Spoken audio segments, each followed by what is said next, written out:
Okay,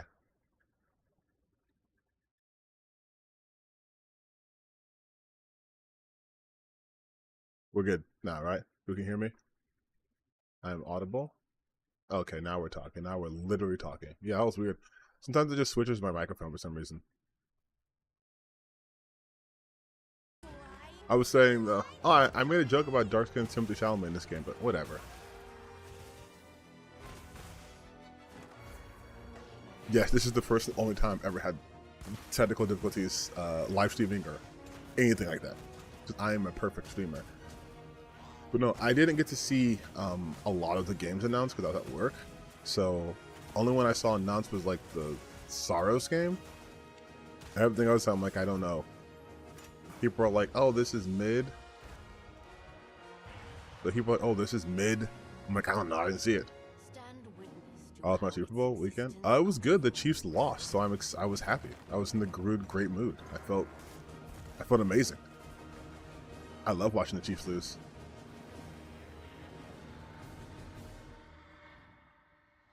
What's up? Hi everyone. How are we doing?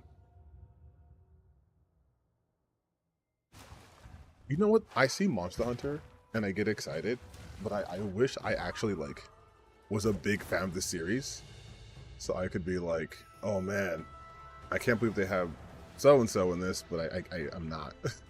So kind of wasted on me.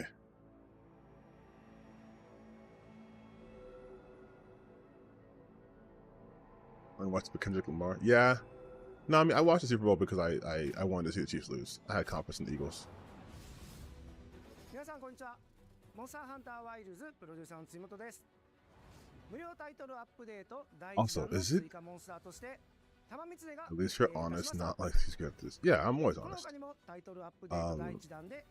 Speaking of being honest, I honestly kind of hate when they do these like state of plays or directs, and it's just games that you already knew that were coming out, and they were coming out in like 2 weeks, and it's like, yeah, but now we can show you we're gonna have updates to it. It's like, okay, I don't care.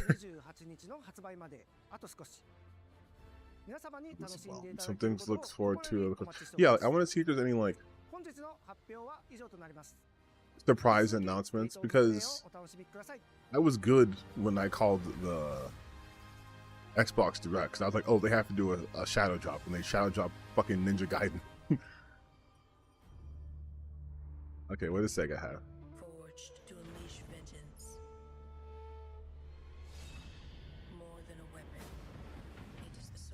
Is this Shinobi? Oh, this looks great. See, if they shadow drop this, let me get this straight though. So we have a Ninja Gaiden pixel art 2D game done by Game Kitchen, and now we have a 2D Shinobi game coming out from Sega, and we have Assassin's Creed Shadows coming out this year. Are we going back to ninja shit? Because I'm here for this. If we're going back to like cool ninja shit.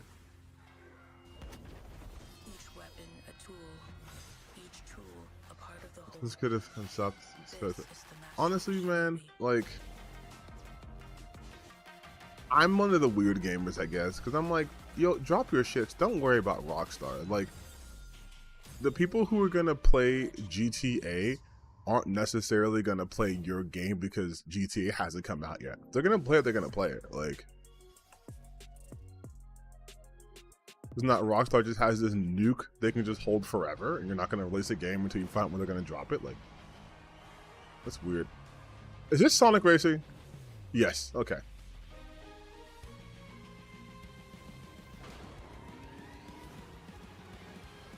I can't understand. Why not just have a Sonic racing game where they're just running? You know what I mean? I don't know if they have, but I just feel like Sonic is going objectively slower than he possibly could go. Like, it makes sense if it was like Eggman. Oh wait, holy shit, that was cool. Are they doing like incorporating like the rings so you can go different levels? Because that's kind of cool.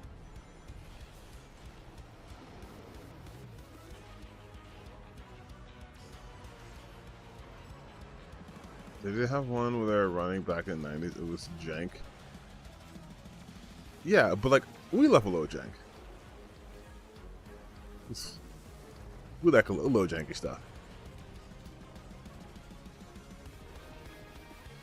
It does kind of suck that Mario Kart exists though, because like, there's no kart racing game that just doesn't like get compared to it, and this is like some Mario Kart shit right here. Also, how does Sonic have a license to drive? Like, why would he learn how to drive? These are the real questions. These are the real questions you should be asking. It does look kind of cool, I'm not gonna lie. It does look kind of cool.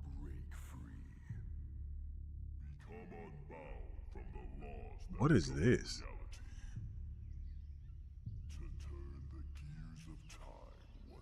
It's like a RPG. It's like a Secret of Mana game. No, never mind.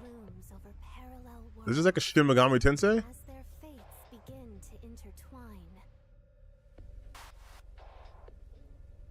Can't be Persona. It looks kind of like that art style. But this isn't Atlas.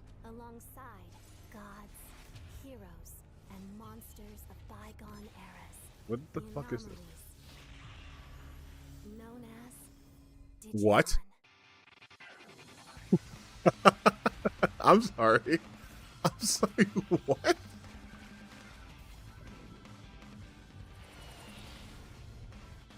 This is Digimon?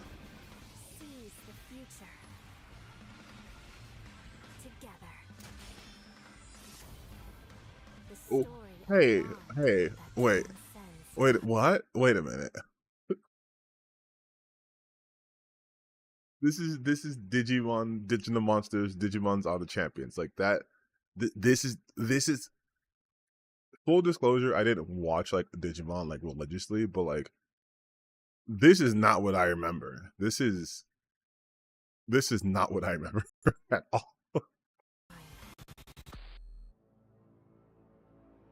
Is it one of those like, oh, there's like a side story type thing, so it's like it's not main to like any sort of establishing canon. It's just like, hey, we're gonna take the IP but do like a weird thing with it. 大家好，我是《输了之魂》的创作者杨冰。从一名独立开发者到今天与 PlayStation 携手。I love it. I didn't Survive come out a few years ago. Story I remember is late to the what? This is more close to what Digimon is in Japan. It's mainline. What? Oh. I just want to make something clear. I just want to be clear. I just want to be clear about something. Hold on. Let's see. Digimon.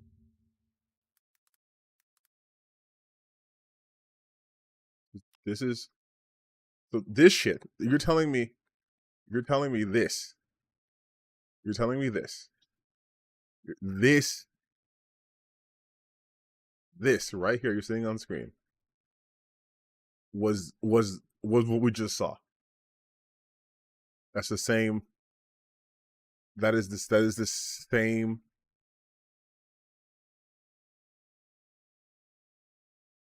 Wait, hold on. I'm gonna read the chat. Okay.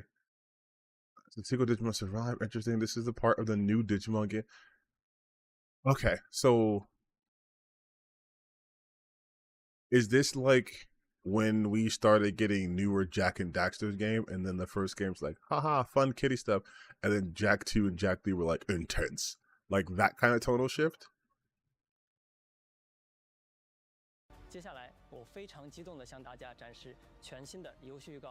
Also, I've never talked about this, but I've been following Lost Soulside for like a minute. I remember when it was just like a solo project, and then they got picked up by Sony, and then they kind of went quiet.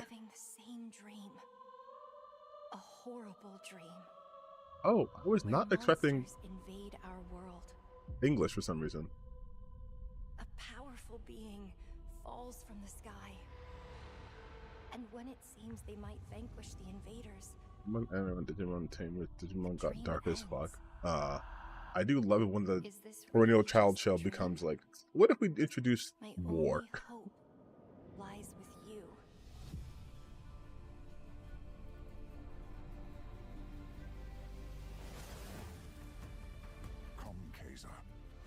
travel across worlds, linked through dimensions, together. Like when they first showed this game though, like a long time ago when it was by itself, it was very much like a Devil May Cry looking game. So I wonder how much of it's changed. Because you get a big company like Sony behind you, and not gonna let you do a Devil May Cry ripoff without adding their own little like spin to things. And they definitely put the budget in this game for sure. It kind of also looks like Final Fantasy 15-ish. Like, it looks like Noctis. The blade in your hand.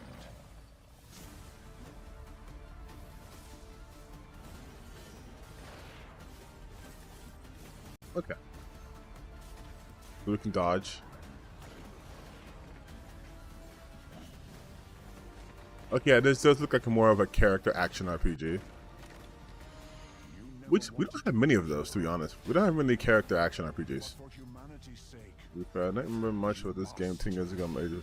Yeah, this game came out, it was announced like a decade ago, it feels like. And I just found out this guy's called Soul. Like, his name is Soul. Hi everyone, I'm Sean Benson. We've got several updates today from partners around the world, starting with news from the... I know, it's weird for me to say it, but I already know there's people mad at the fact that there's a woman on screen right now. Not like right now, because this is later in the night, but like when it was airing, I'm sure people were pissed about that. Like a Dragon series. First up, a playable demo of Like a Dragon, Pirate Yakuza in Hawaii arrives on PS5 this Friday. Players could try out 2 battle This game really styles, came out, including didn't it? Goromajima's new Sea Dawn style, as well as engage in naval battles. I just feel like it's so weird to announce just like, here's a game that's already out, but now it's on PlayStation, and here's DLC for it. It's like, okay. Join forces in Ichiban's Holiday, a new crossover DLC coming to Dave the Diver. Ichiban Kasuga and other Like a Dragon characters team up to thwart a gang of troublemakers in classic beat-em-up style, all while perfecting new recipes at Bancho Sushi. Play Dave the Diver. Dave the Diver Ichiban's Holiday. As a arrives massage, this I April hate on women PS5 on and screen. Oh, PS4. well, you're in the wrong place. The Splitgate 2 alpha begins February 27th on PS5. Big gate. Use portals and futuristic physics to dominate the arena, and play a new 24-player mode where 3 teams compete. You know what? I get it though. I understand why they keep making games like this, because like, if it pops off, it pops off, and also you gotta make competition. You know? Wait, Paul Heyman.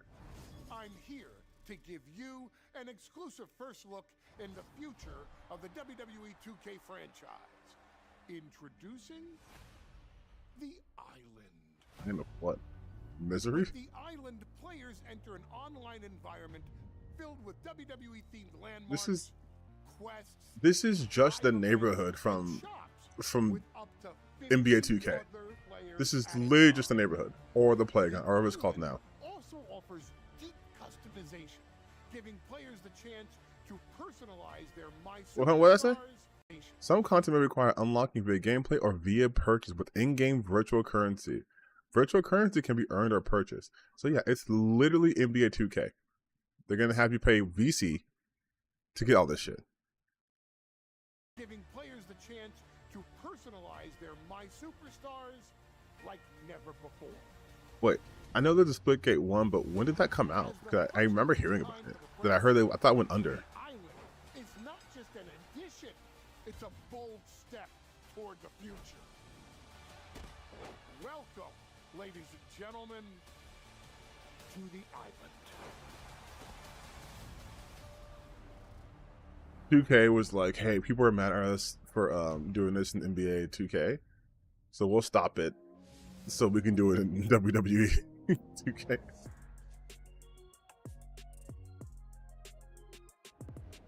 Sup, I'm Randy from Gearbox. And I'm Randy from Gearbox. And you know why we're here.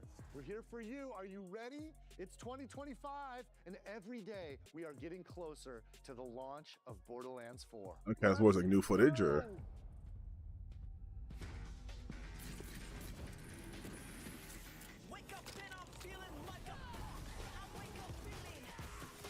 Alright, so my feelings so far about this direct. I'm in this call it direct because State of Play is all directs. It's kind of whatever. There's nothing that's really like blown me away so far. Like I know there's one game I'm gonna like because I already saw it earlier, but like I'm not like excited.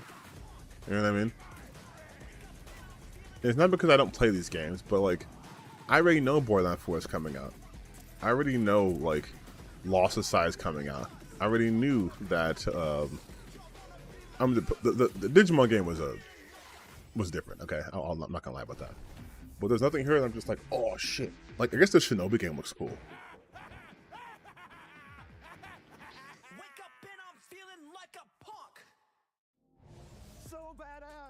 Like it's obvious they're just gonna announce the release date, right? Borderlands 4 is going to break free for its special state of play this spring, focused exclusively on Borderlands 4. We're diving deep, you guys. Join us. Borderlands 4, state of play for combat, vault hunters, action skills, exploration and discovery, everything. You're gonna see more guns than you can even count. All I mean, I can count pretty high. 5, but Randy, do you have anything else for us?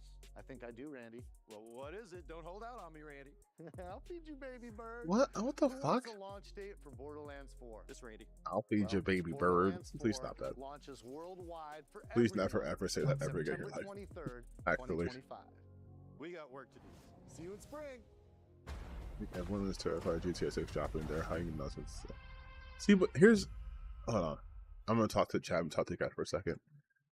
The fear of GTA 6 dropping is so dumb because it's of course going to come out. But like I said before, unless you are also releasing a game in the same vein as GTA, just fucking drop your game. Like, do you think that, oh man, I have this cool game you guys coming out and you get to play as like a superhero and you get to do this and do that? And it's like, oh sick, that's awesome. It's like, yeah, but I can't drop it because what if Rockstar announces they're going to release GTA 6 at that time? It's like, buddy, I hate to break it to you, but like, it doesn't matter when they drop it. People are going to play GTA 6. That doesn't mean they're not going to play your game. Like,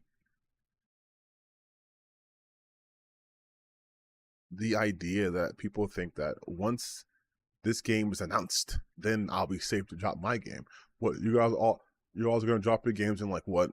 Like April because GTA might drop it in fall. Like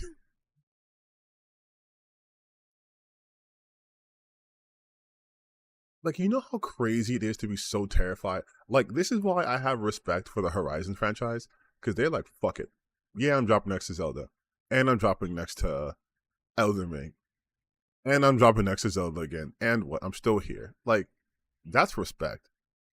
This is bitch shit to be like, we have to wait until Rockstar announces it. Like,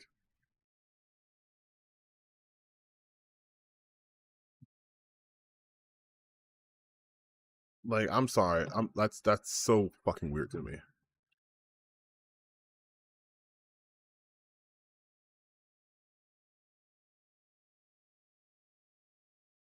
Why is it playing? Oh. Look, I don't mean to be rude. Well, like, but I really don't do small talk. We know this game's dropping, right? Split Fiction's dropping. And guess what? What if GTA dropped like the week after? Do you think people are gonna just say, "Oh, we're not gonna play Split Fiction"? No, because I want to play Split Fiction. I'll play it. Like, I want to play GTA. I'll play it. You don't have to like. You know what I mean? Like, I get games more expensive, but like, we're gamers. We want to play the game. We'll fucking play it. I mean, right now I have Final Fantasy VII Rebirth on my PC. I haven't installed it yet, but I'm going to. But like, I didn't play it when it came out, sure, but I bought the game still. Like,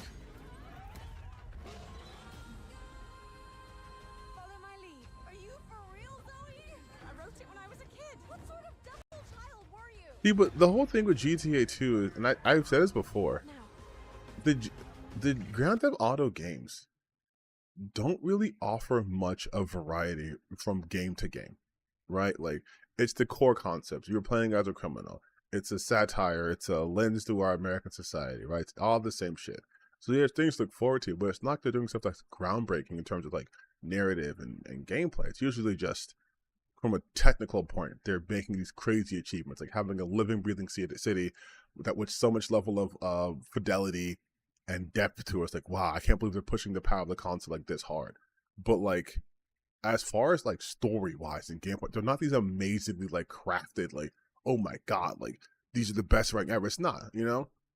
But people just like their freedom to murder you and bullshit up. But I don't think this series should have this level of reverence that it has.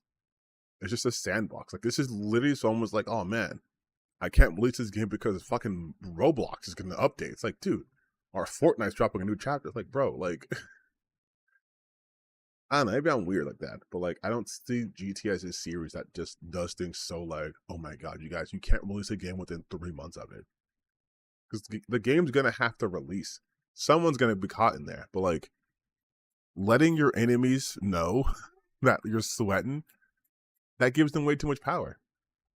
Because you know what they could do? They could be, okay, we're going to drop it this holiday season. Now what? Again, you guys are all going to push your games out before summer hits? Like, doesn't make no sense.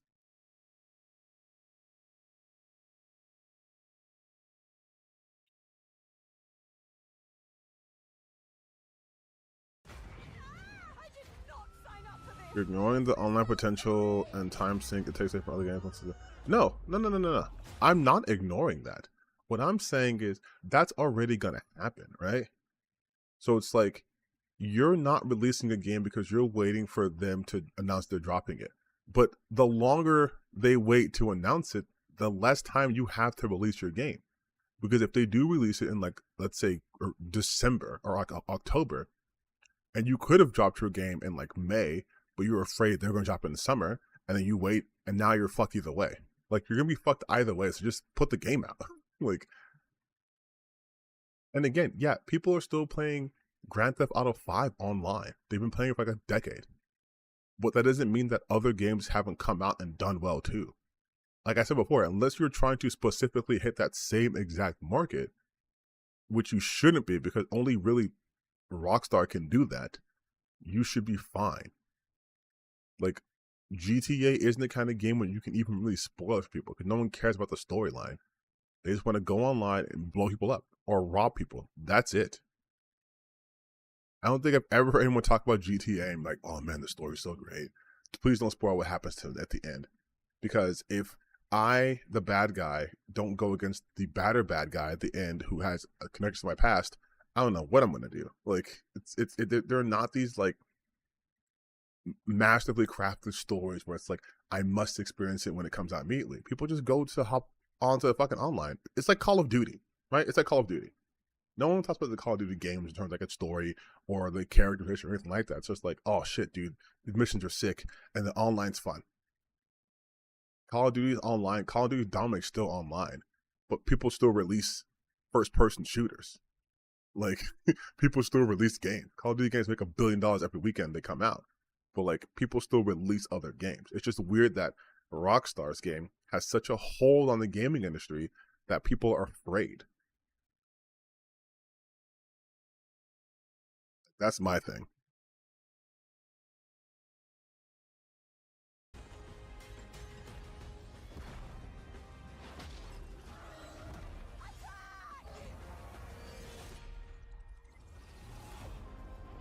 See, look, Split Person comes out March 6th. They're like, yeah, the game's coming out in March. Because we announced it to be out in March. And if GTA drops, then it drops. I just hate this whole, like, we're going to hold ourselves hostage to another company, whatever their whims are. Like, it'd be so funny if GTA 6 didn't fucking come out this year. Status report. Like, it'd be hilarious if it didn't come out this year. Like it penetrated through there. We need to inspect the hull damage first. Doesn't look too bad. Doesn't look too good either. What is that? You feeling alright? Mass JT is analyzing my channel. What's there to analyze? Saying I hate women. Okay, cool. Anyways. My body's going one way and my mind's going another. What is that? This ship is infected with an alien organism. What's this? It doesn't feel real sometimes. Never forget Uh-oh, I saw one black woman, another woman. This game's woke now. You guys, they wokeified space. Do you think Williams knows more about this substance than he's letting on? You can't take any chances with him. It can manipulate its physical appearance. It's changing its Oh, cellular isn't she? Where is she? No, that one chick. Do you think Williams knows more about Not this you. substance than he's letting on? Her. No, not her. I know who she is. Do you think Williams knows more about this substance than he's letting on? She's been in these games before. She's been in. What was it? Was it Dark Pictures? I remember her face. She's been in these. She's been in the Supermassive universe before. I think it was like the Dark Pictures. I think it was the one where you're in the town and it's like your current timeline, but also like the Salem witch trials, like back and forth, like that one. That's the one, right? I know they're like, he does like Dick Wolf shit. They reuse people over and over, but I'm like, I'm sure I played the game that she was in. appearance. It's changing its cellular structure. It's replicating the human form. It's replacing us. Oh, it's like the Thing in space. I know this will be difficult to hear, but if you're still out there, you deserve the truth.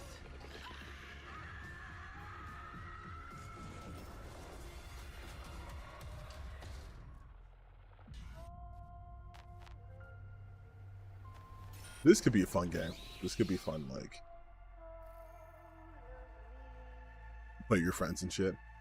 They let you do like the decision making with multiple people. Not seeing the chat room. Yeah, not woke. This is a woman with short hair. She must be a girl boss, actually.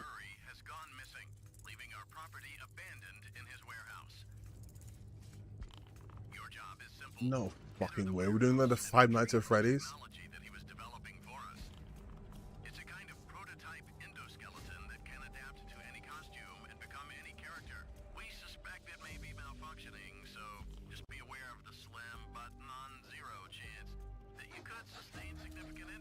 Yo, I'm sorry. I'm not interested in this at all.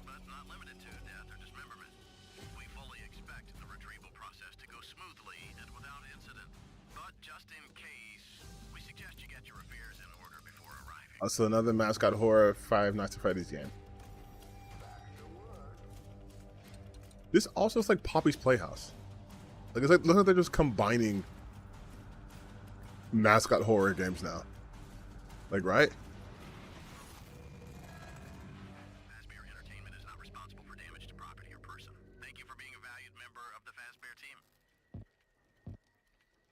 What is this? I'm sorry. The Five Nights at Freddy franchise is such an anomaly to me. I don't know how it spawned this much. I gotta put the blame at MatPat's feet for this one. Cause like, yeah, there's lore behind it, but from just like a horror game standpoint, it doesn't change, right? Like, you're looking at monitors, and then it's like, you can't move, unless in other games, I guess you can move, but you can't move. And then it's, a Golden Freddy is gonna attack you, and it's a jump scare, and that's it. Once that happens, the scare's gone. You know what's gonna happen. I know if I don't close this door, that's gonna come jump scare me. Which is the inherent problem with jump scares as a main vehicle of fear. It's not scary, it's just surprising. Once that surprise is gone, you know, once there's a lower predictability, it's not funny, it's not scary anymore. It's just like annoying. Like, you know, if you're opening a door and closing it, you know how doors function. A door opens and closes. So if you try to open the door and it like shatters, that's scary because it's unexpected. Not because the shattering of a door is in itself fear-inducing. I'm going a little tangent here because I hate this shit. I'm so tired of these mascot horror games, man. Because they all do the same shit. It's just like, hey, here's something that's familiar because it looks like Kitty, but oh gosh, gee willikers, there's a demon or some sort of entity possessing these machines and they're going to take your soul and you got to do the same shit you do in the other 6,000 games that we've made spin-offs of. It's like, okay. Cool. Also, the whole animatronic fear is such a 90s kid thing. Like, kids nowadays don't even see animatronics unless they go to like Disneyland. So they don't have that immediate fear. Like they didn't go to like Chuck E. Cheese and see the animatronic fucking 1,000-yard stare Chester Entertainment Cheese looking at you and like his rat pack of people. So it's like a facility of like fear. No, not even a facility. It's like a simulacrum. Like you're imitating something that you wouldn't have an immediate emotional response to, and now it's gotten to the point where it's like I can't even look at the horror section like Steam, so I'll just lose my goddamn mind. We're the creators of the Midnight Walk, cozy horror game created entirely in clay, where you will journey down a nightmarish highway riddled with terrors that want to devour you and your little lantern creature, Hawk Boy. Okay, so that's cool. Like, we can add something different. Fire to this mad world we've handcrafted for you. So Yuki Pastas to me are also just like so predictable. Except for like Borrasca, that was pretty fun. Okay, so this looks interesting.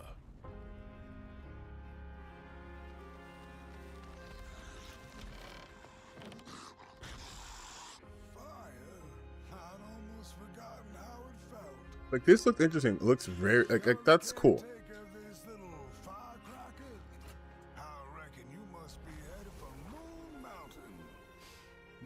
I'm surprised they used this perspective, to be honest.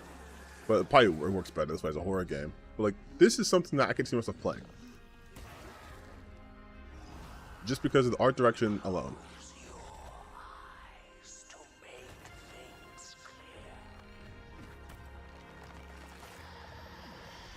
It doesn't look scary, but like it's like obviously very grotesque creatures, but there's still kind of a beauty to it. Like I'm okay with that.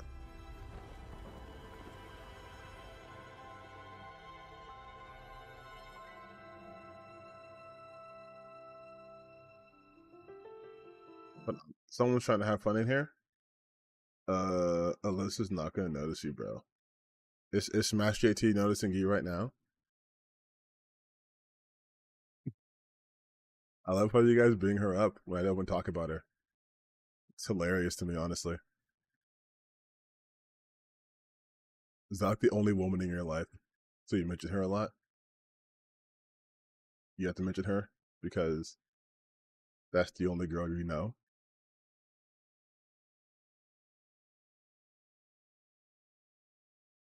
I mean, don't be shy now.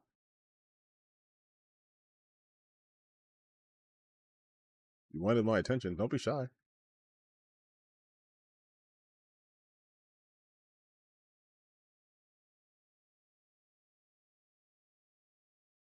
Okay, that's what I thought. It looks like something It does look very Tim Burton-esque. It does look very Tim Burton-esque for sure. You can tell because there's no black people in it. Oh!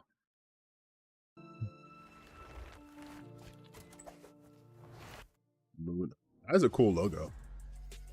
Special thanks to Klaus and Olav for that updated look at the Midnight Walk. Up next, a quirky new adventure from Konami. Oh, Konami, then there's definitely going to be a Metal Gear Solid thing here, right? In Darwin's Paradox, you play as Darwin, a clever octopus who finds himself dumped near a highly suspicious food processing center.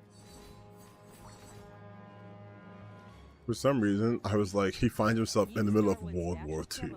Inking skills to escape the facility and save the world from aliens. Oh, that was a short flip. Okay. We're excited to reveal a brand new title from Koei Tecmo Games and Omega Force. Dynasty Warriors. Warriors Abyss, a roguelite spin on the Warriors franchise. This looks like it's handheld. Oh, like from the phone. This is for phones, isn't it? Descend into hell. Call on powerful allies. And experiment with tons of playstyle combinations. 16 million battle styles is bullshit. It is absolute bullshit. There's no way.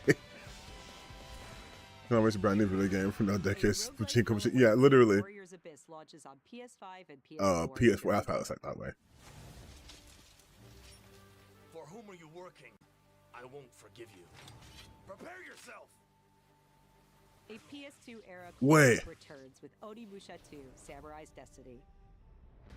Okay, make it come out now though. Capcom is enhancing the original game with HD graphics and a host of quality of life features, including fine-tuning. Like, make it come out now though, right? Like, don't let Ninja Gaiden take all of the thunder from you, man. And fight through a world of turmoil alongside trusty allies. Onimusha 2: Samurai's Destiny comes to PS4 on May 23rd and will be available for pre-order later today. Looking to 2026, let's check out a new trailer for Capcom's latest entry in the series, Onimusha: Way of the Sword. They should have done it the same way Ninja Gaiden do it. Like, you release the originals, remasters, put them out now, get people back in the zeitgeist for it, and then that way next year people are already keyed in on the Onimusha franchise. Finally going back into the catalog. Yeah, honestly, of all the companies of like doing remasters and stuff, it's crazy to me that Capcom hadn't been abusing that. Like, we don't have a Dino Crisis game. Like, it's crazy. We don't have Beautiful Joe. We just now got announced for a Akami like what, last year? Like, bro, I would have been putting this shit out. Are you kidding me? All you got to focus on was Resident Evil. Like, you have... Do I have an Xbox? I do, but I mostly play on PC.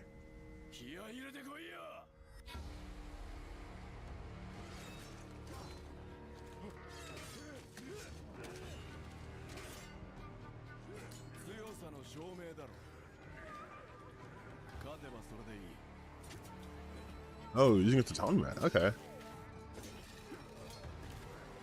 Oh, they're really showing off the destructibility and how you can interact with the environment.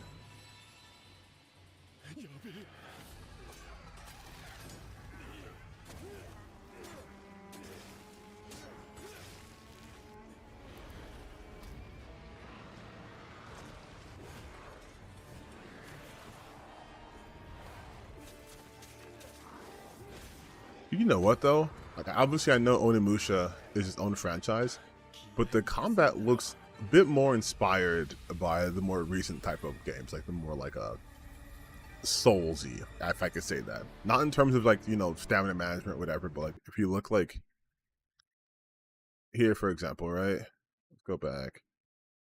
Like, right here, sure. You go right here. You notice how these guys aren't like swarming you all at once, so it's not like a character action type of situation like Dante does, or like Bayonetta, or even like E, right? They're clearly taking their time. So this is, if anything, this is more reminding me more of like a Neo style. Like, yeah, there's flashiness to it, right? There's little theatrics to it, but it's very methodical. Even this, like, you would think this would be moving at a higher speed, but it looks pretty slow. You're probably not super agile and quick, so it's like a slower game. Moves a little bit heavier.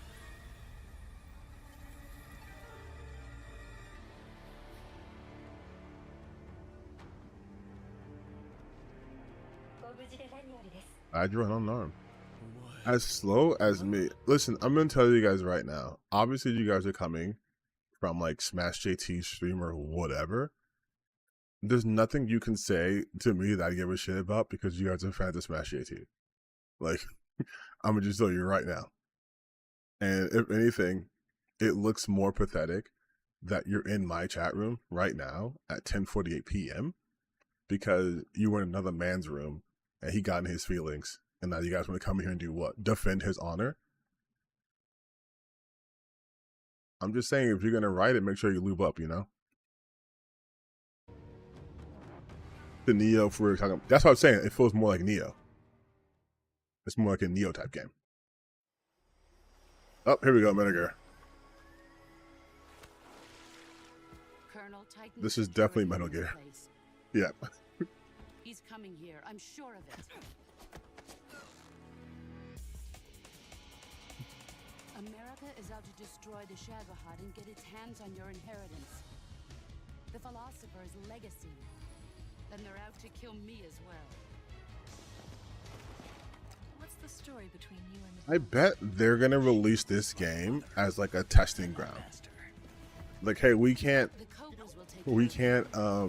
give you the Kojima magic because he's no longer with us, but we can remaster and remake the games he already made and still make money from it. I wouldn't be surprised if we got a Metal Gear Solid 1 full-on remake in this vein.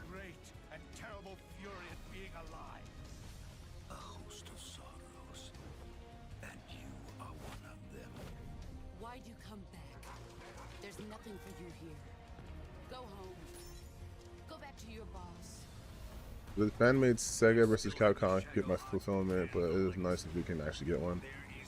Metal Gear Solid 3 should be considered the most woke game in the world since the boss is the woman that beats the hell out of the white male lead. Yeah, but that would require them actually giving a shit about the games they talk about and not just using it for culture war points. It's crazy that these people get so mad about that kind of shit, though. Like, and I say this in my videos and I stand by it. You motherfuckers are weird. You're absolute weirdos if you can't play a game because there's a woman in it or she's a girl boss or whatever. But that's baby shit. Solid Snake would be disappointing you. So would Naked Snake. So would Big Boss.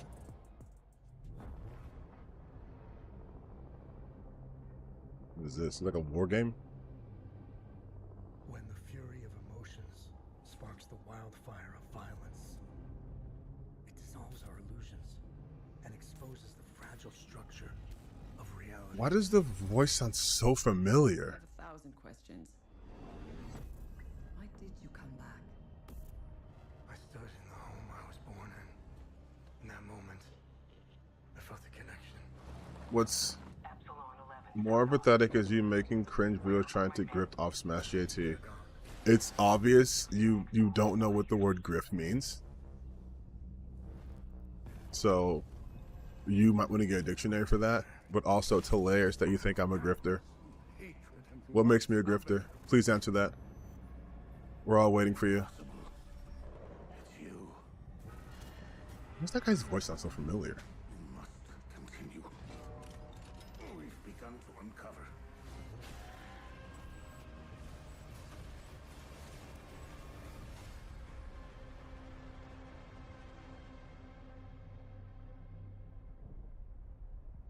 Also, oh, this is hella sus. Okay, I've heard of this. But also, if I'm so cringe or whatever, I have 2 questions for you then. Why are you here still? From cringe. And also, since you're, I don't know, reporting back to Smash JT or if he's watching the stream right now, weird, but why were you crashing out in my comments for a whole day, including today? Like you're still in my comment section. Isn't that crazy? It's almost as if you, as an adult, can't handle any sort of criticism, and in fact, view criticism as an attack on yourself. Weird, but when you criticize people, Smash JT, it's just fine, right? You can make lying videos about Alana, about literally every person you talk about. You can just lie about them, and that's fine and cool. But then someone else responds to your video using your words and debunking your statements, and now you send your losers here? That's crazy work. That's crazy work. Oh, wait, hold on. I don't know. There's a lot of Grum's fans who say they hate game journalism. I argue Grum's is the perfect example of everything wrong with game journalism. Yeah, I mean, they don't hate game journalism. Like I've said in like a bunch of other videos, these guys don't know what they're mad about. And so these grifters key them up to be mad about things that they want them to be mad about. Because without game journalism, these guys wouldn't even know half these fucking games are coming out. They wouldn't have any insider information. They claim to hate games journalism, but in reality, they want to be the ones people get their news from. That's why people will make up that, hey, someone from Blizzard messaged me, someone from Ubisoft messaged me, someone from X company that's only in the public eye now because, you know, of some culture war bullshit we started, is suddenly messaging me. Because it's weird, right? That your insider is just now giving you information after another game journalist broke the story. Tom Henderson talked about what was going on in Ubisoft. Then suddenly, everyone has a Ubisoft insider. Like, It's so fucking like, it's so transparent too. I was in your comment section all day. Hey, True Blue, I didn't say you. I specifically said Smash JT. I said you can go tell him that, unless he's watching it, and then I was directing it at him. I feel like, well, no, wait. What time is it for me? It is 10:53. I streamed late because I get off work at 9. Like, I do have a job, so on weekends I can stream a lot earlier. But I got off work today, and I was like, I'll just stream this real quick because of this shit. But yeah, like Smash JT has me rattled, buddy. You're in my stream right now. I'm not in his stream. I'm not in his comment section. He was crashing onto my comment section. Like, I haven't even talked about him since I posted that video. Oh, no, it's not. It's night. It's 10:55 p.m. here. But anyway, eyes are already given that too much attention.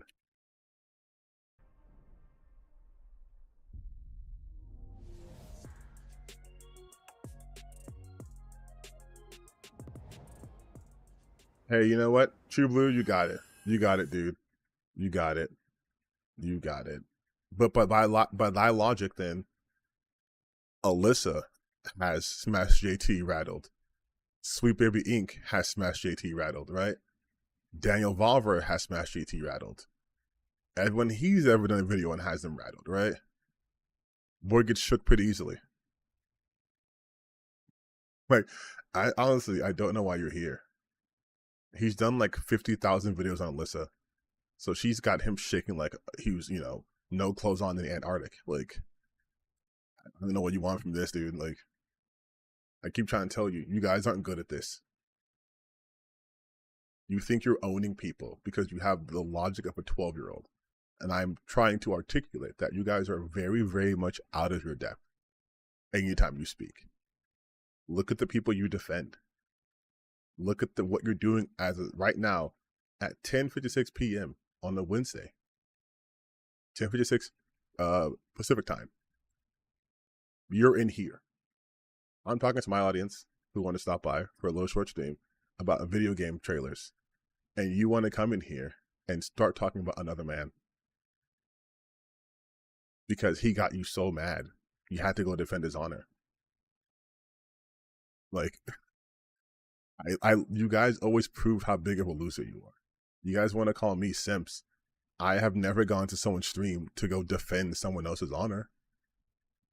Yet here you are, visibly in here. So here, I'll let my chat talk to you, but like I'm not going to devote any more time to you because you're bad at this. But just in the future, have something of substance to say. Saying I make cringe videos, okay, fair. But I also say that a lot of you make cringe videos, so it's not specific to me. But you're not good at this.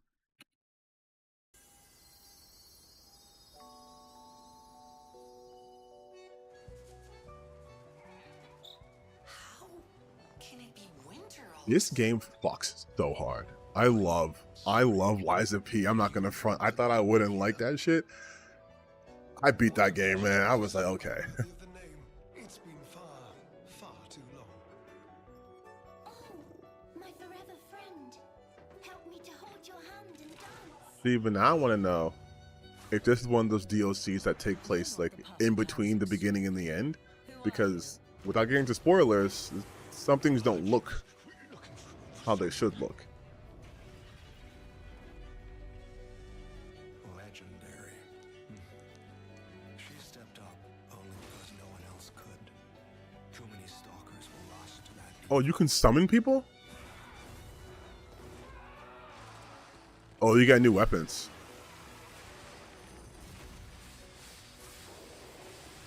God damn. Hey, NeoWiz, y'all was cooking. Y'all didn't have to go this hard. Jesus. What in the Virgil? She doing a judgment cut? Hey, I think that's copyright, my guy. I don't think you can do that. NeoWiz, I don't think you can do that. I don't think you can do that. I think it's illegal, actually.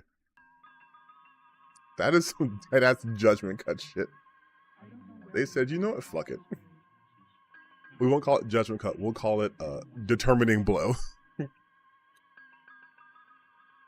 We'll call it Side-Eye Attack.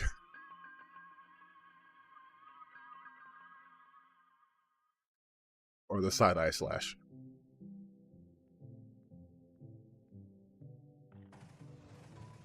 Where do you think doors have eyes?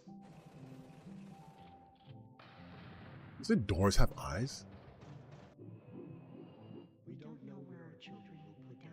Oh, this is probably some sort of like dream-like shit, right?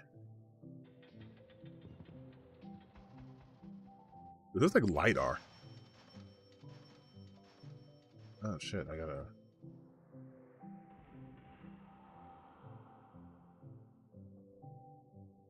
This cipher is like... That is not Judgment Cut, it's a decision slash.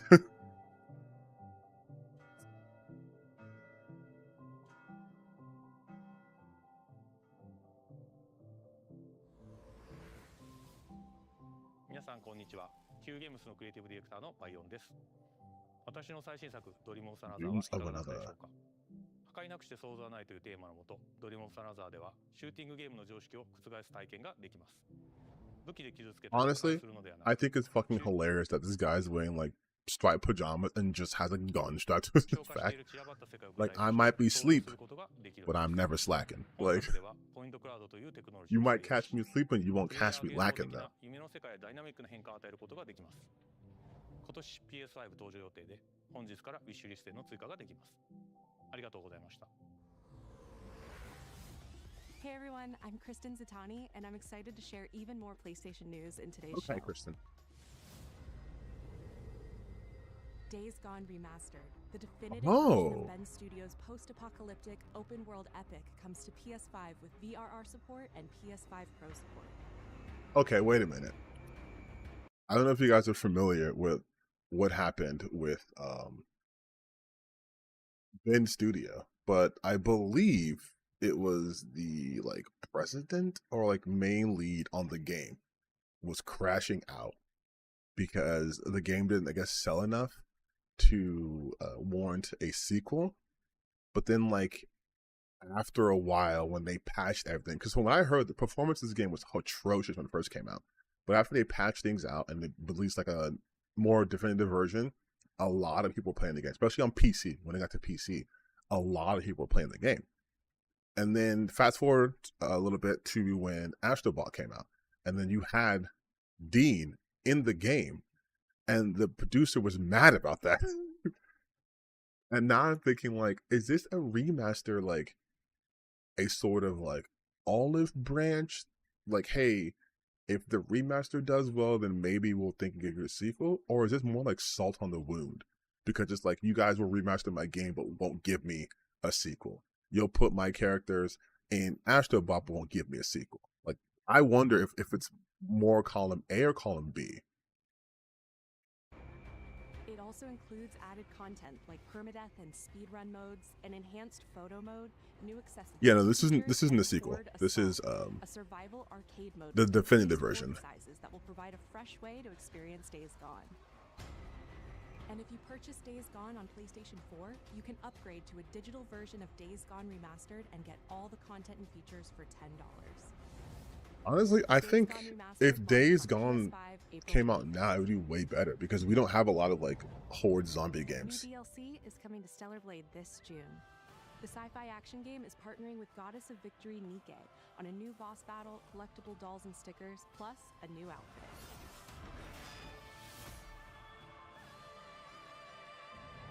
Both the Nike DLC and the PC version of Stellar Blade. When Stellar Blade comes out on PC, I'll definitely play it. We've got some great PlayStation Plus. I definitely not buying a PS5. I don't have money for that. I mean, I do, but I don't have space for that right now. Star Wars Jedi Survivor, Top Spin 2K25, and launching in a game catalog, Lost Records. Oh shit, Lost Records! I was looking forward to that game. Did you girls ever One on PC. these parts. Yeah, dude, they're gonna port it. They're porting. They're porting Stealth Blade to PC. They already announced that's coming out in June. That's why when it comes out, I'm gonna get it.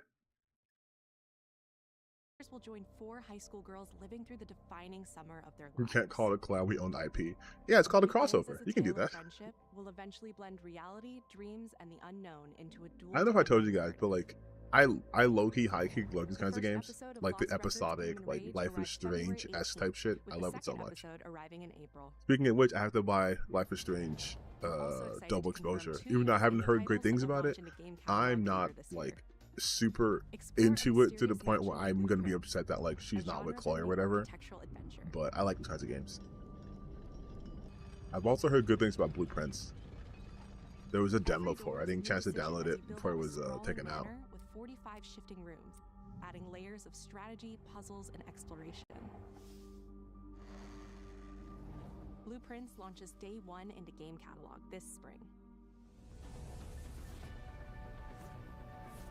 Abiotic Factor is a 6-player survival crafting game from Playstack and Deep Field Games. Stranded miles beneath the surface, you and a team of scientists must craft ingenious gear and traps to outwit your enemies and make this bizarre underground complex your new home. Abiotic Factor. I know I said I wouldn't do this again, but we're gonna do one more time because I think you guys are really dumb and annoying.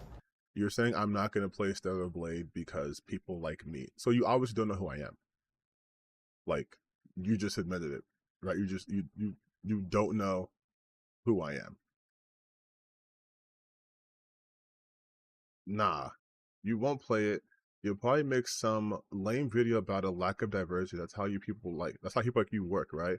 Buddy, I hate to tell you this, but the guy you're defending makes way more videos complaining about the looks of characters than I ever have. I have entire playthroughs of me playing games that would defeat your point. I just finished streaming Ninja Gaiden 2, a game that has women with big jiggly titties and big macho men and blood and gore, and I beat that whole game on stream. The guys that you defend don't even play games. I stream my shit. No, you're definitely defending Smash AT because you weren't going to come to my channel just to enjoy it. You claim here clearly from Smash AT. So let's do it. Like, you saying I'm rattled, but all you can say are just NPC lines. Thank you for the 5 donut. You don't have to donut to talk to me, Bill, by the way. I'm hyper still with PC. I just don't think every game has to be like that. Yeah, which is what I've always said. Not every game has to look the same. It'd be boring if that was the case. But like, if you don't think I'm going to play Stellar Blade, then that's on you. But when I play it, you know, you're going to look dumber than you normally look. I don't have a problem playing games like that. You guys have problems with those games not being every single game. And if you're so obsessed with my content being cringe on my channel, go watch the very video where I talk about Stellar Blade. I've also played Bayonetta. I played Nier Automata. By your logic, I couldn't play those games. Not a single black person in those games. I couldn't play those games, right? Oh my god, Attractive Woman. I couldn't play those games. I'm not a baby like you guys are. Like, I'm a grown-ass man. I play video games. I don't do what you guys do. Now let's get a sneak peek at games coming to the PlayStation Plus Classics catalog.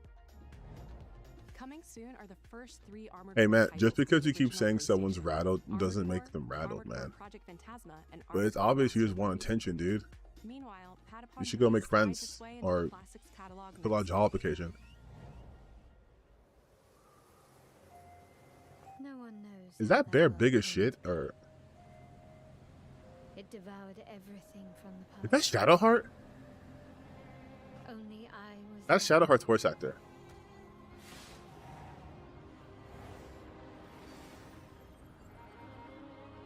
That was a fatal mistake. Yeah, that's Shadowheart. What is this?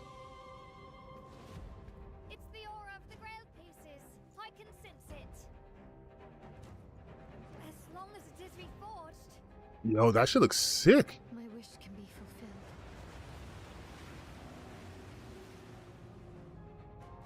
wishes come at a price. To pursue one's What is this? Bro. This is giving me Dark Souls 3 vibes. Like the cutscenes when you fight against like the show like the furtive pygmy and fucking Yarm. Like this isn't I can't fight him though, right? What in the shadow of the Colossus is happening here?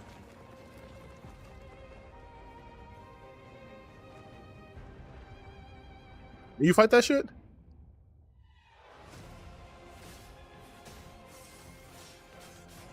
Oh shit! I was not expecting this kind of combat. Holy Grail, is this like fate?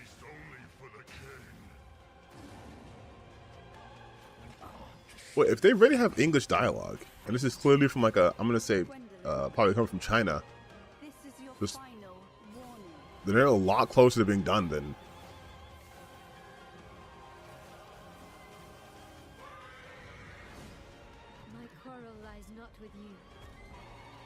Lots of knights here. Is this like an Arthurian type thing? Even if the price is Gwendolyn. my soul. Eyes of Annihilation. In development. The table is dead. Okay, this is Arthurian legend, right? The table is dead. Gwendolyn. Bunch of knights. Okay, I can see that.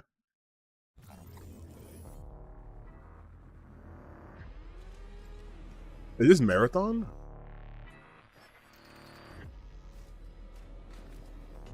No, it can't be, right? Because this is Marathon's like a live service game now. So what the hell is this? Just some noise in my core. Title. Reference to being nice on table. Kind of game. Not Marathon. Metal Eden.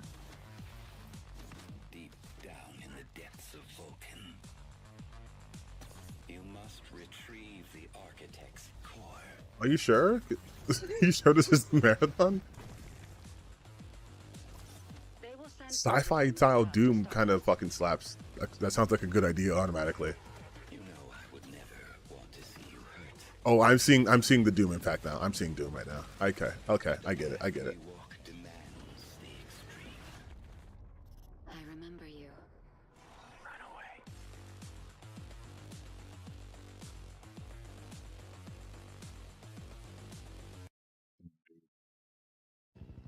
Do the Marathon.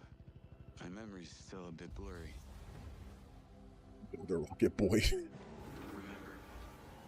Remember this. Doom Boomer Shooter? Showtime. Okay, this is a war game then, right? Gaps inside my head. Satellite gives us a 10-minute window. You made it. No, this can't be a war game. The graphics, the fidelity's too high. Usually, like the Call of Duty type games, you know, it's like, no, this isn't it. They don't focus with the facial animation like that. What the hell is happening?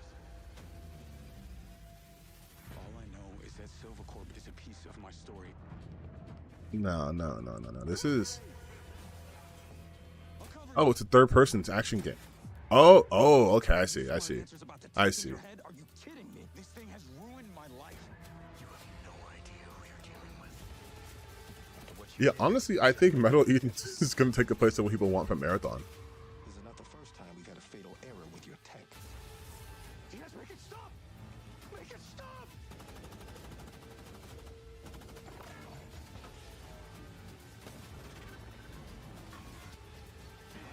Yeah, so this looks more like, okay, alright. These are more set pieces, not like open world game, right?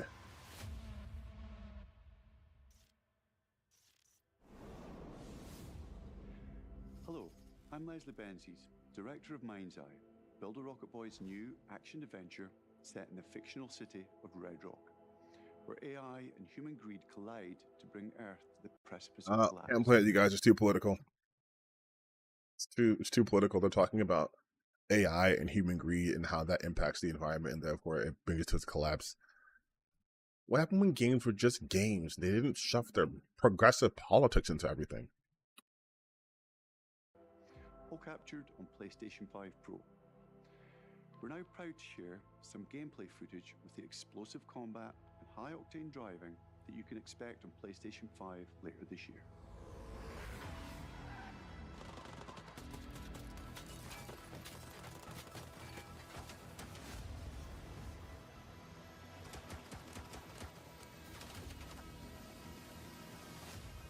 Okay, I'm gonna say something, and this is gonna be super nitpicky. It's gonna be super nitpicky. Because this is obviously like earlier footage, this isn't like the final result, and it's a demo, right? But like these textures these textures look a little flat. The textures look a little flat, a little muddled, right? A little bit flat, a little muddled. That's all I'm gonna say. That's all I'm gonna say.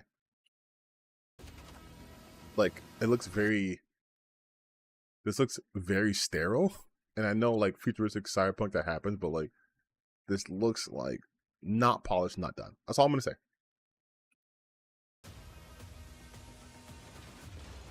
Maybe they turned down the settings so it can run better on the PS5 Pro, but What's going on in there? It was an ambush. Do what you can. Do not lose her. I also understand if they're like doing a shit ton of stuff in this game where it's like, yeah, we have a lot of heavy CPU usage and there's like open environments and all she can do and like destructibility, and I get that, right? Because that's the sacrifice you make when you play like MMOs. MMOs don't look like crazy good because they have to do a bunch of other shit under the hood.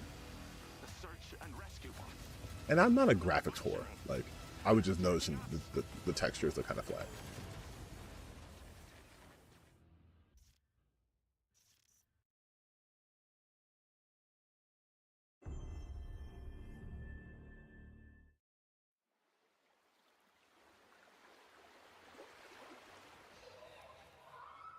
It always comes back to this. Well, this is the game I did see, and I was like, this looks fucking amazing.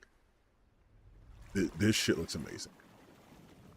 And I know this is just a CG trailer, I get that. But this is the concept, and I like it.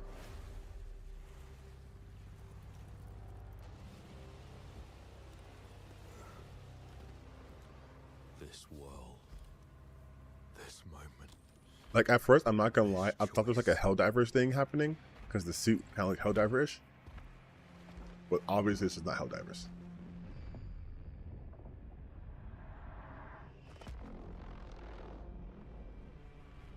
Every time the sun dies, Just look at that fucking visual. madness reigns.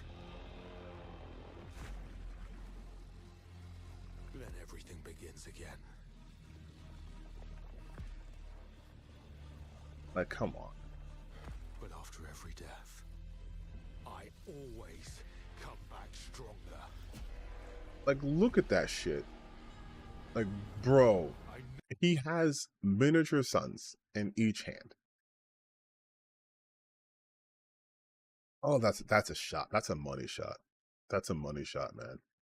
Know that you are here, and I will find you.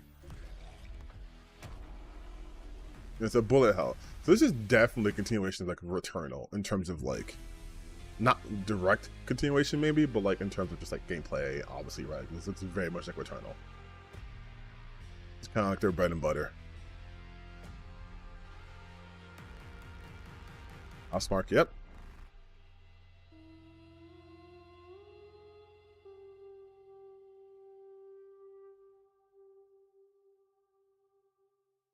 That's next year, not this year. I'm impatient.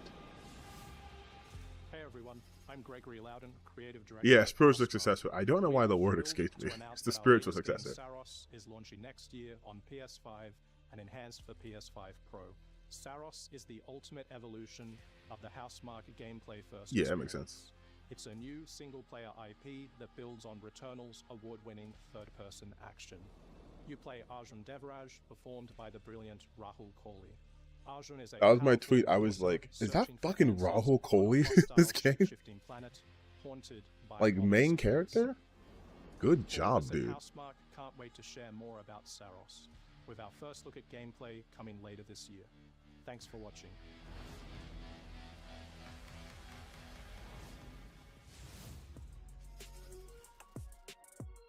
So most of these games, at least, are coming out this year, which is nice. Some of them very, very soon.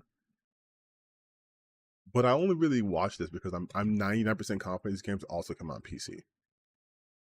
Besides Lost, actually, I don't know if Lost Soulside is going to come out on PC. Actually, let's see, Lost. It's by Sony, so it's probably just going to be on PlayStation. Nope, Windows. Boom. So it comes on PC.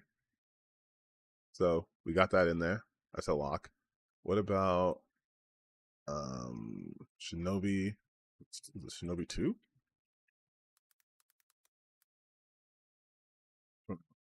That also has to come out on PC. I think most of the games coming out on PC too. It'd be weird if they didn't. Like, I think games not coming out on PC is a detriment, to be completely honest. It's such a huge market, it'd be weird to just skip that.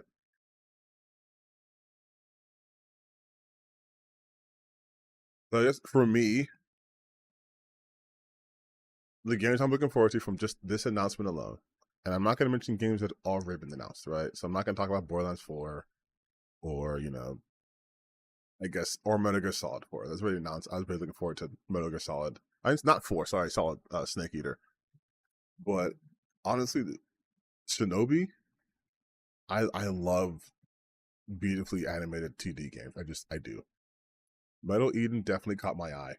I already knew about Directive 8020, but this is more information, which is always good.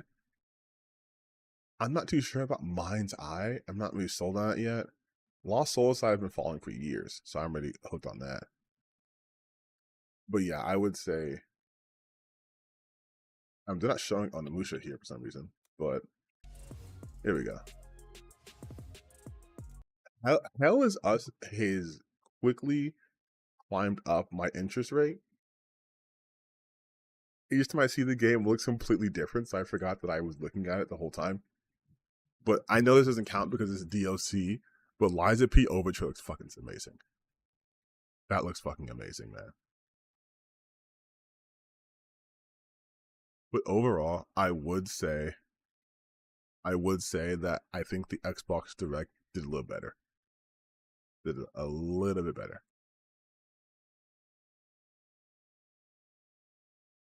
What are y'all saying? Monster Hunter Wilds. Yeah, Monster Hunter Wilds is going to do numbers though. Like, I don't have to be excited for that. Everyone else is. No energy so far. Liza P and Tides of Oh shit, yeah, Tides of Annihilation. That was my number one. For sure. For sure.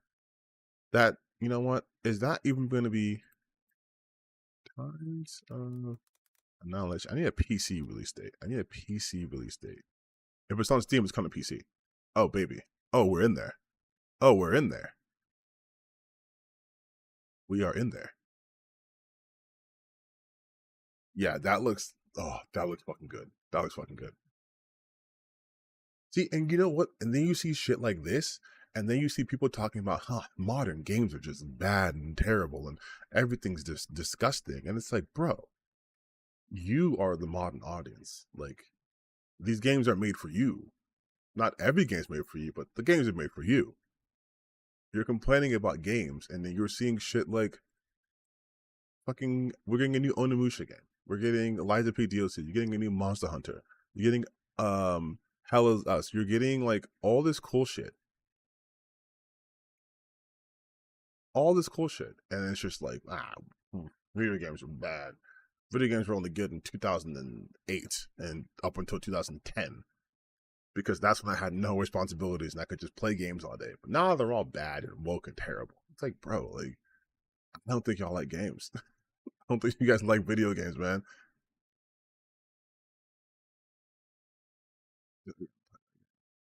Hold on.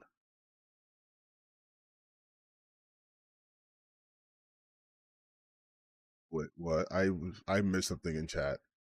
All I saw was get blocked. Oh, okay, yeah.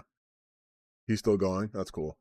Too many games. That's what I'm saying. Like we are having an embarrassment of riches, right?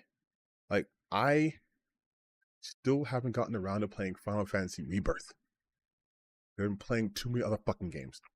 I was just trying out Eternal Strands. I just downloaded. Actually, what do I have in my thing? Yeah, Eternal Strands. I have Eternal Strands. I just finished Ninja Gaiden Black. I still have to make more time for Persona 3 Reload. I have to finish Sea of Stars. And I'm working through the Wolfenstein. Like, I have so many games just on here, just on my Xbox, just on my fucking Game Pass. And then Game Pass is just like, oh, you want to add more games? You sure you don't want to do Citizen Sleeper 2? You sure you don't want to play Diablo? You sure you don't want more games? You sure you don't want more games? It's like, please. I can't anymore. It's too many goddamn games. Give me a break. Like, I have such a huge backlog. And it stresses me out just thinking about it. But it shouldn't, because it's a video game. But they keep making more. And a lot of these are bangers. And I'm like, you stop giving me bangers. Give me some just like fucking 6 out of 10s I can just digest and be done with. Don't put out another fucking mouth-washing game. Or, you know, don't put another 1000x Resist. Give me some fast food. They're like, nah, I'm gonna keep fucking cooking. Yeah, I like Eternal Strands. That's what I'm saying. That's a problem. Listen, you're not understanding what I'm saying, you guys. Here, we're gonna go just my face, okay? There are too many good games is the problem. We used to have a lot of bad games. And so that wasn't an issue because the games were just like, you can take it or leave it, right? But now they're like, no, here's all these games that are going to cost like anywhere from like 40 to like $60. And you're going to miss out on a lot of games. Once again, I have not played Final Fantasy Rebirth. I have Rebirth literally on my computer. I just have to install it and then I can play it. But A, it takes up a lot of space. And B, every goddamn time I want to do it, there's 12 games that come out. They're like, hey, you know, you could just play this one right here quick. Here's Game Pass. Here's a free game here. Hey, we're Epic Games Store. We're going to give you some free game. It's like, okay, cool. Now I'm back to playing Marvel Midnight Suns. Like, do you see the problem? Like, I can't do this anymore. You guys are fucking me up. And the indie games were like, well, you know, we have a couple of small releases. I'm like, no, indie games, you know you don't have small releases coming up. You know I'm going to play those games. Don't do it. Give me time. We used to have dead months. We used to have months where games just didn't fucking come out. And you could have, okay, you know what? I bought this game 2 months ago. We're taking a break. No one's coming out anymore. But now they're like, no. Every goddamn week. Here, let's look at this. Let's just go to game releases 2025. What that?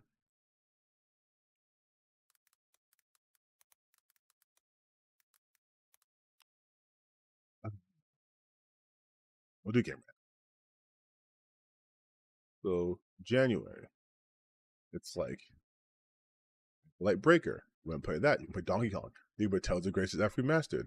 You can do Dynasty Warriors Origin. You can do Rebirth for PC. Ninja Gaiden Black 2. Eternal Strands. Atomic Heart. The DLC. Marvel Spider-Man for PC.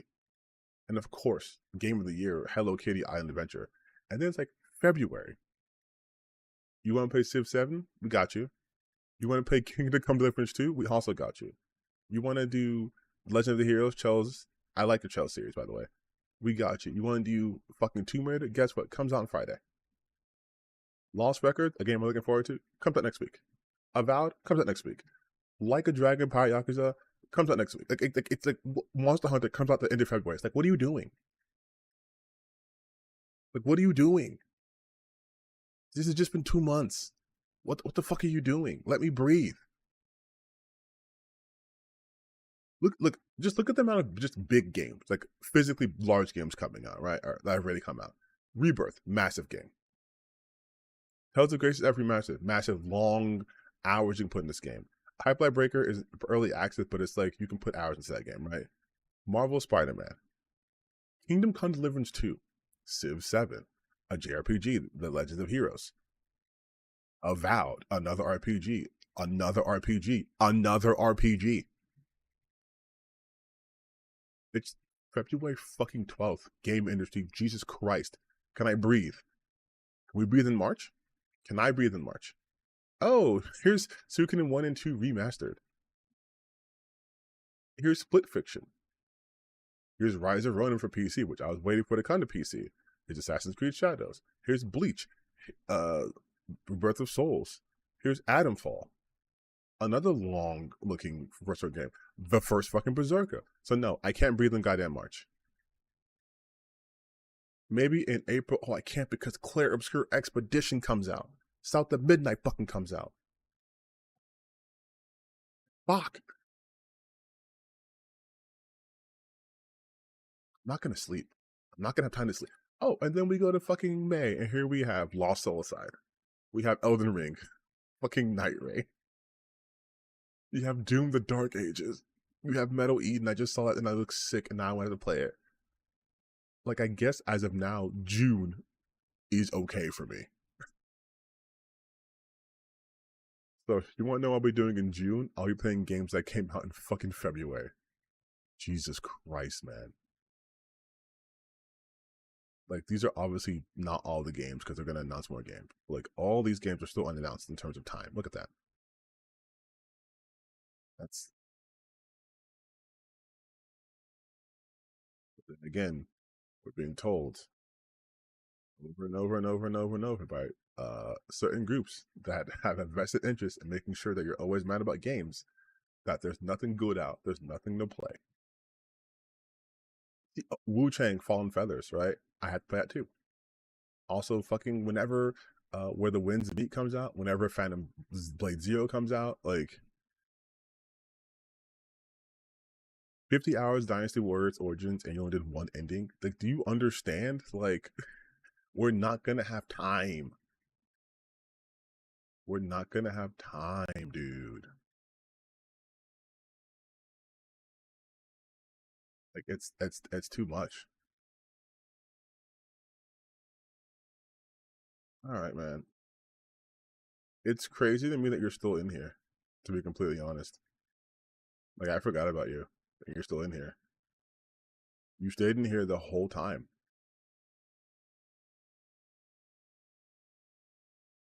Looks like we have a new fan. Welcome to the fan club, dude.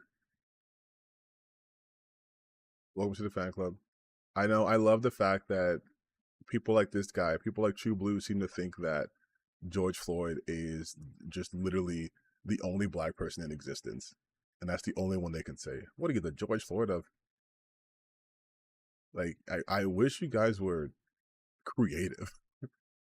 I wish so badly you guys were creative that I could actually use my good stuff on you.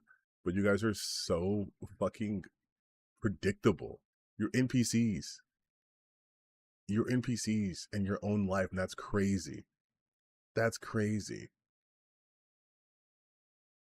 Dude, of course you're a fan. Of course you're a fan. Because only a fan would be here as long as you have been here. That's it.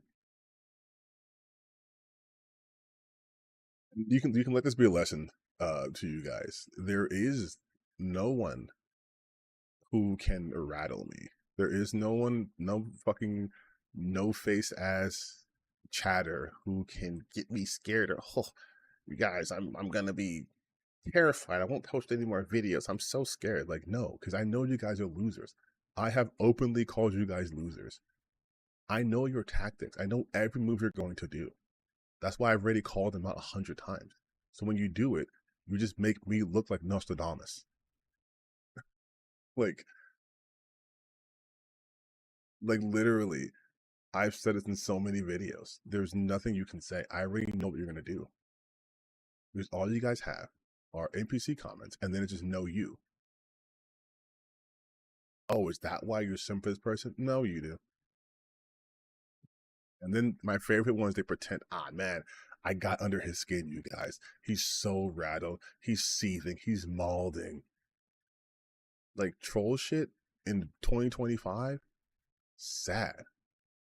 You're not even good at trolling because you didn't get any sort of reaction you wanted from me. I gave you a spotlight, and the most you could do is say, he's rattled, you guys. He's rattled. He's so rattled. It's so pathetic. I truly wish you guys were better. This isn't the first time someone's come into my chat and tried to do this. And it won't be the last time. But none of you guys are good. Because the people you follow are terrible. Anyways. Yeah, I'm streaming. So I interact with people in the chat. The real question is, why do you want my attention? Because that's the question you guys never ask yourselves.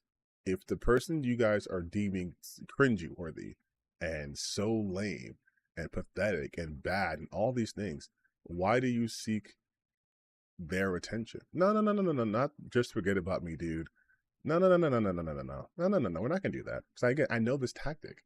Because when you have to start analyzing shit, you deflect. It's Bob, dude, I got you.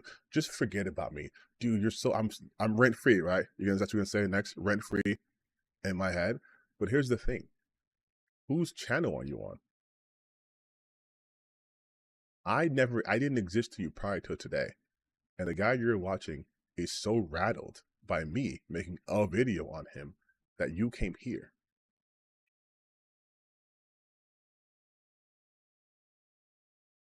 So who's rattled? I can scroll through the chat and I can see you screaming for attention the whole time. Meanwhile, I'm engaging with other people and you're mad about that. So don't go away now.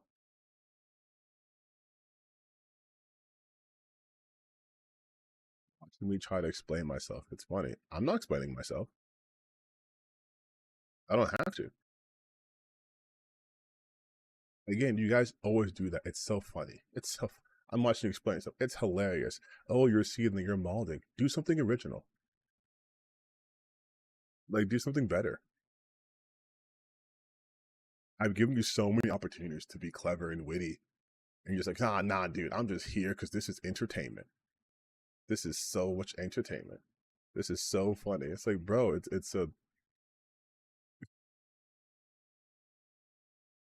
you're not funny. You're not entertaining. I wish to God you guys were, though. You're making me do so much heavy lifting. Which is fine because I'm jacked.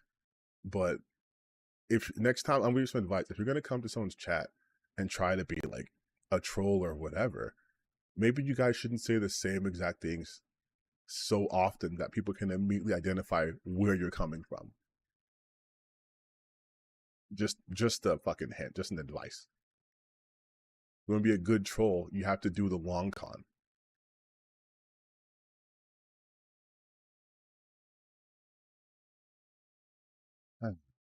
It's just sad, man. It is just sad.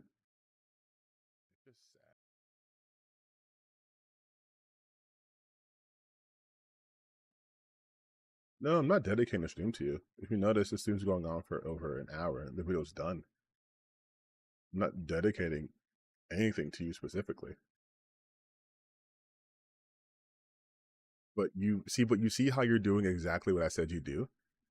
Is now you want to be like, oh, I don't want attention. Oh, I'm getting so much attention from you.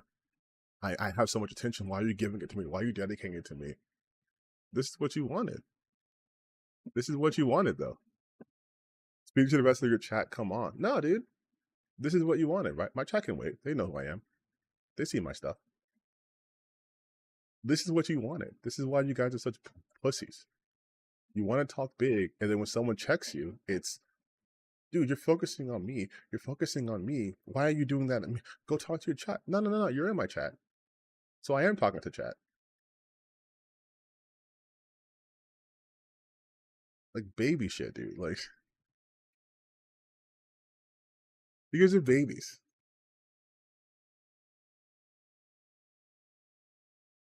Anyway, Thoughts on Elden Ring Night Rain? My thoughts are I should have gotten the code to fucking play it, and I didn't. So, and during Black History Month, man, I guess DEI really is over.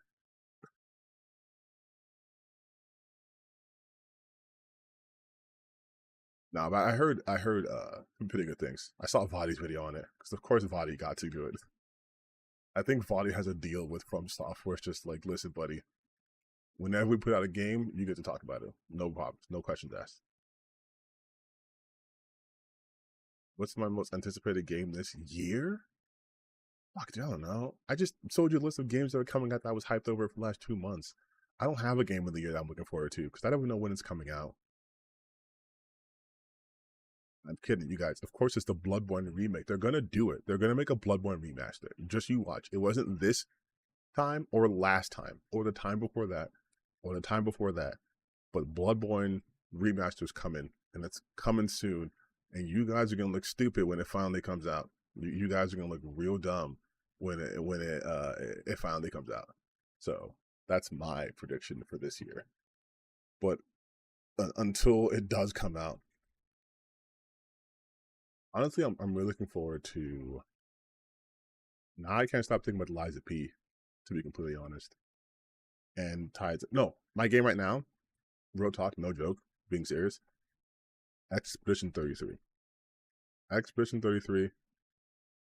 We cannot talk about emulators on YouTube. They will clap me. Expedition 33 is my focus game. Like, I'm gonna drop everything by what and play that game because I am getting that Lost Odyssey vibe. And if you've never heard me talk about Lost Odyssey before, Lost Odyssey is one of the most underrated RPGs of all time. It is so good. It is what I wanted Final Fantasy 13 to be. And this is the vibe I'm getting for Expedition 33. That's going to be my new Lost Odyssey. But hopefully not in the underrated sense, but in the everyone's played it and can agree to fantastic and great sense. Because I'm not going to lie. I'm not going to lie to you guys. Because I'm not a liar. I used to play almost exclusively turn-based RPGs, especially JRPGs. I got my start playing RPGs, doing JRPGs. But then I kind of moved away from them because JRPGs as a whole moved away from them, especially in the West. The ones we got in the West are more action-oriented. You start getting stuff like Kingdom Hearts, right? You start getting stuff like the Tales of Vesperias and the Tales series. And I was like, okay, these are a lot better. And then it wasn't until recently where I fell back in love with turn-based games. So I started playing like Sea of Stars. I started playing Chained Echoes. It's like a throwback RPG, but it's modern. And I was like, no, I love this shit actually. And then they come out with Expedition 33, and I was like, oh, this is perfect timing. It looks fantastic. It looks beautiful. I love the turn-based combat, and it's more reactive. Like, yeah, up my alley. Up my alley. And the concept seems really fucking cool. It seems really fucking cool. Although I would be dead in that universe because I surpassed age 33 2 years ago. But yeah, that's definitely my game. That is definitely my game. I don't know, but turn-based RPGs need neat designs for me. That's fair. That's fair. I think we need to have a turn-based JRPG renaissance. I remember I was playing a long time ago. It's a game called I Am Setsuna, and it was sad as fuck. But I liked it. Because I think with turn-based RPGs, you get to do like cool, I like to call them like secondary mechanics, you know? Where it's like, yeah, you push this button, you go to list, you push attack, magic, item, whatever. But then here's other cool shit you can do. And for like Lost Odyssey, the secondary mechanic was the ring system. So it was Xbox 360 exclusive. So you would equip a ring. And you didn't have to, but you equip the ring. And some rings just gave you flat bonuses like 5% more strength or whatever, right? But a lot of rings gave you things like poison. You could poison someone, you could push sleep.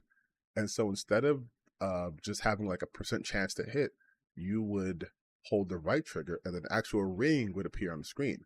And there was 2 concentric rings. One was the target ring and one was your ring. So when you released it, the better your timing you did, the more perfect it got, the higher the percentage chance you had to inflict poison. So if you got perfect, you'd almost always inflict the status ailment you were trying to inflict unless they had something to counter it. So like, yeah, when you're playing a turn-based RPG, you can be a little bit more methodical with your stuff. Although I do also love to just go and just fucking guns blazing. So I like the options. But yeah. And Expedition 33 kind of seems like it gives me that sort of versatility. So I'm interested in it. RNG guy. I fucking hate RNG so much. Which honestly though, that is one of the negatives to turn-based RPGs. You can get stuck in RNG hell. Like absolutely. You can just what was it? I was just playing Metaphor Fantasio earlier this year. And I accidentally stumbled into a battle I didn't want to start, and the enemy got their turn first, and it was just GG's. It was just GG's. Even when I put the retry button, it was like, oh, start the battle. It's still his turn. I was like, fuck me, dude. Like, but I do think the Persona series, or really pretty much the Atlas RPG series, is pretty well known for just having the party wipe mechanic. You just get fucking obliterated.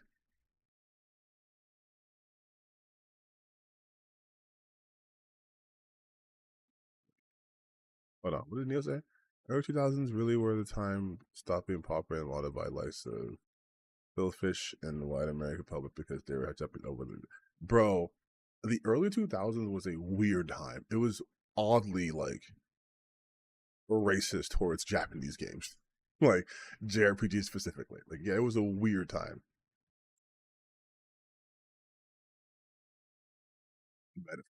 Metaphor was fucking my game of the year. Metaphor Fantasio, the game that was so woke that it broke the brains of the anti-woke folk because they enjoyed it, and therefore it could not be woke. Even though it had some of the most on-the-nose writing you've ever seen. You had characters straight up reading a book about democracy. About literal DEI. Like, it couldn't be more apparent. What I think about speed stats in turn-based RPGs, I think they're boring because most speed stats are just another way to say dexterity. It's just another way to increase someone's like turn order, right? Like the person with the high speed goes first. So now it's dexterity. So okay, speed becomes what, evasion? Like it's just like I get it, it's a carryover from like the old pen and paper stuff because I do play D&D, so I get it. But it's still like it doesn't work for a video game. Especially a role-playing game, right? Because then it's like, you're playing like, okay, so you're a ninja. You're Heisme in his first class, right? Thief, which becomes ninja eventually. You're going to have high agility, high evasion. Okay, cool. But what does that mean in terms of gameplay? Oh, well, you go first. It's like, oh, do I have a higher % chance of dodging? Not really. That's more of a class thing, less of a character thing. It's like, interesting. The Trail series? You mean the what's the Japanese called? The Kiseki no Steel or whatever? I started playing the Trail series. I started playing Trails of Cold Steel on a fucking lark. I was just on Steam. I think they're doing like a sale for the series. So like it was like 25 to like 35% off. I was like, okay, I'll do it. And every Trails game I've played. So far I'm up to Trails, I think 4. Every Trails game I play, here's my arc with that shit. It's always this. It's always okay, interesting. And we're kind of bored, but I've played long enough where I'm just gonna finish the game out. And then it's just the last 2 hours of a Trails game. I'm just like, what the fuck? And then I play the next game, and it just resets. Like new character, okay, Reem Schwarzer, cool guy. Love him so much. And then it's the end of the second game. I'm like, what the fuck? I thought you were dead. Why aren't you dead? What the hell is this? Who's this person? Why are you doing this? And then it's like, go to their game. So that's just been my experience with the series.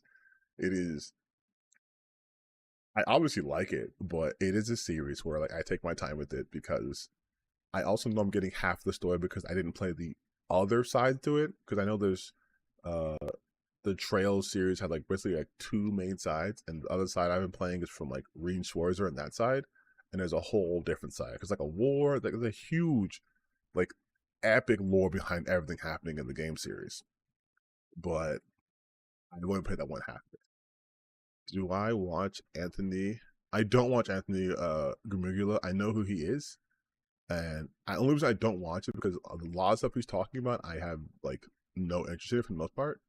Like I know he kept talking about this person called Lily Orchard, and I have no idea who that is, and I don't care to learn. But I know who he is. The thing is, the series is on its way to end. The overall story is 7% done. Yeah, like it's crazy. Yeah, exactly. Like I don't know how we gotta talk about JRPGs, but like the Trail series is so massive. Like I had even heard of Falcom before that. And now that I played those games, I'm like, oh, I definitely can see how there's just this massive fucking universe that's went completely unnoticed by me. So I've been trying to catch up on that. What other JRPGs have I been playing? Oh, I started playing Euden Chronicles, which I think is supposed to be like the spiritual successor to Suikoden. And that shit's a lot too. Some of these games are just a lot. Like there's a lot getting. It's pretty intimidating.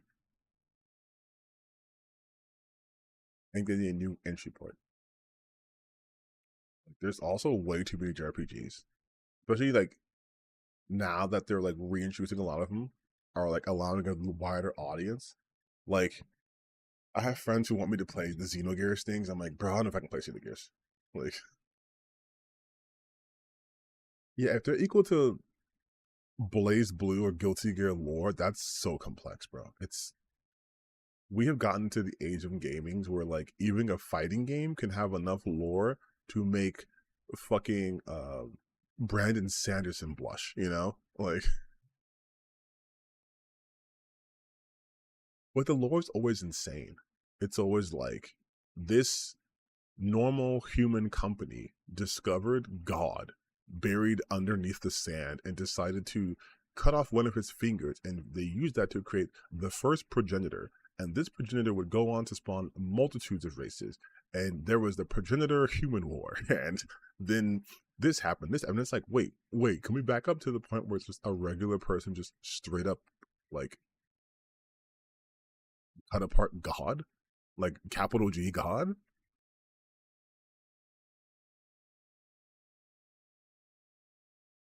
And then something the backyard, something gear, something. Like, and it's all that backstory just to explain why this guy can turn to like a dragon. Just for this one guy. Like that's no, Dimitri, I was just saying how like fighting game lore now has become so insane that like they will say something like that. And it's just to explain why this guy could shoot fireballs. Like back in the day, Street Fighter was just like these guys are martial artists. So of course that's why he could shoot fireballs. Now it's like, actually, the fireballs come from the ancient dragon god whom he once slain in his first life. And it's like, wait, what? Cycles of reincarnation? I thought he can just shoot fireballs. I accepted that fact. I didn't need this backstory. Guilty Gear is pretty straightforward compared to Blaze Blue. I don't know anything about Blaze Blue, besides that it's connected to... It's the same company, right? It's Arc System Works. And the main guy's name is like... nope, I had it. I completely lost it. Ragnar?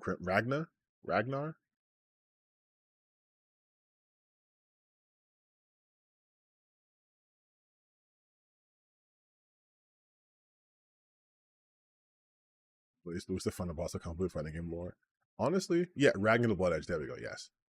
I know Guilty Gear is Soul Bad Guy, which fantastic. That's the name of your good guy. Soul Bad Guy. Yeah, honestly, that's what happens when you're trying to go like multimedia too soon. It's like, well, now I gotta explain away all this shit, and then it's like, wait, what's canon? What's canon to this? Like, I knew I was in for some shit when I played Guilty Gear. I think it was Xrd, and at that point, I was like my second or third. Stalker's more anime. I think it was like my second or third Guilty Gear game, and then they were just like, "Here's the story mode." So I'm thinking, "Oh, okay, I'm gonna fight." Like, no. You want to fight? You go to arcade mode. This is the story mode. You're gonna sit your ass down, and you're going to watch this story unfold in front of you. And I mean, quite literally, you're going to watch this. And at that point, I had never seen a fighting game just do that. Just literally sit their player down, like push X, shut up. Here's a 50-hour movie for you to watch. And there will be a test on this.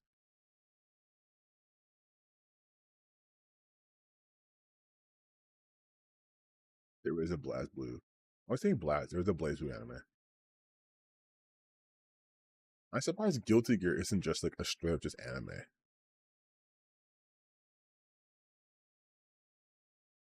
See, when you say shit like that, that's tame compared to Blaze Blue, then it makes me not want to get into it because I don't need some like for me, like sort of like bare knuckles, or sorry, like bare bones convoluted story shit is like Kingdom Hearts.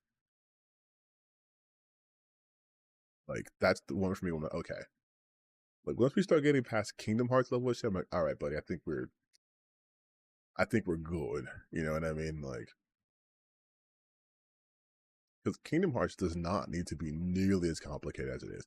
And I know people be like, it's actually not that complex. It's like, bro, as someone who was growing up as the series was coming out, that shit got so confusing because you needed to have like what 6 or 7 different platforms to understand the full scope of the story prior to them re-releasing them all on like the PS3 and PS4 and shit.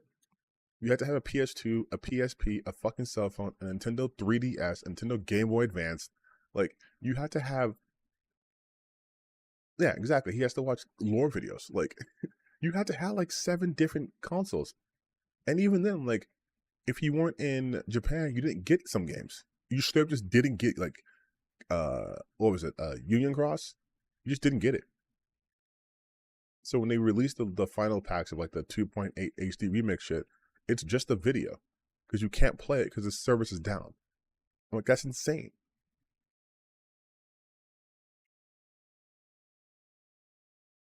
But speaking of insane, Tekken's hilarious. But speaking of insane, I gotta go. It's midnight. This is supposed to be just a short like reaction stream to the PlayStation State of Play, and now I have a 2-hour video just of me shooting the shit, I guess.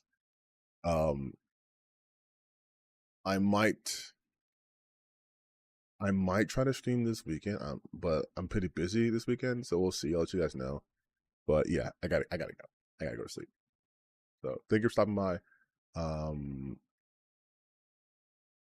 Everyone besides, that loser guy. And I will see you guys next time. I'm probably also I might upload another video this week. I'm not sure.